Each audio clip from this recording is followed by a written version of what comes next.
417, 5 seconds.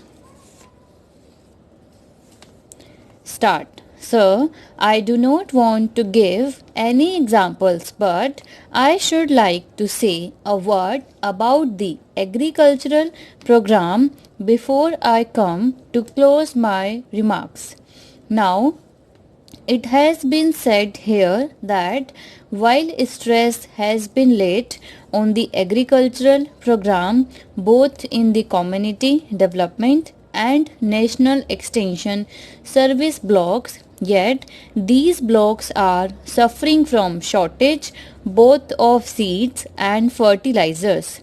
Now, sir, it is surprising that though it is realized in theory that our plans can succeed only in proportion as our agricultural program succeed, an all-out effort has not been made to provide the blocks with the means necessary for increasing the yield of agriculture, which are so indispensable for agricultural development.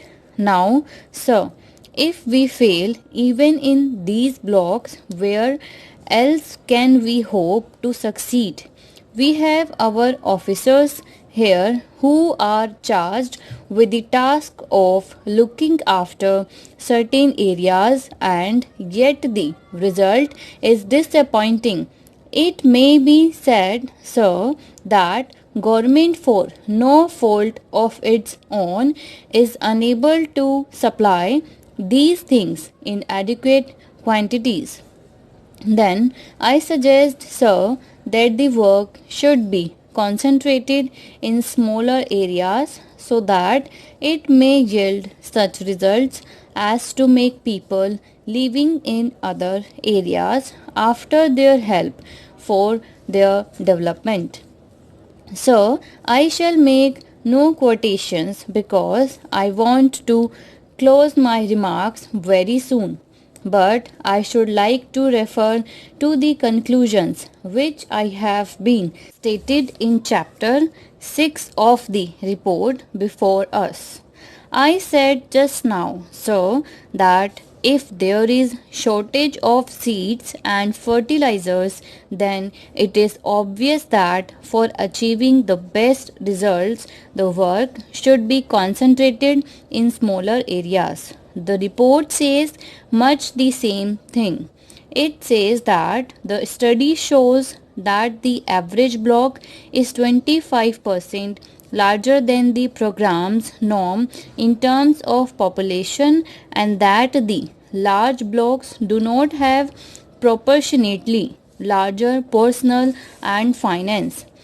It is on the whole having smaller blocks, but where the blocks have to be larger in order to fit in with the present administrative divisions, the committee recommends that the block personnel and finance should be proportionately increased in such cases. Again, sir, to guard against wastage of effort, the report recommends that the blocks should be increased in number only as the supply of personnel who could work in these blocks increases. The report very rightly lays stress on this point and says that the status of the block development officer and his qualifications should be higher than they are at present. Unless you have this, the checking will not be very reliable. You appoint a committee to evaluate the work that has been done, but that committee will have to depend on the statistics collected by the block development officers and their assistants. And the committee says that checking on the spot is at present extremely inadequate. Most of the checking is done at the desk of the block development officer and not on the spot in the villages. It goes further to say that the figures are known to be satisfied by gram sevaks, sometimes at the instance of certain specialists. I do not want to go on with that story further. I have referred to these things in order to show how much efforts has to be made in order to make our community development blocks and national extension service work successfully.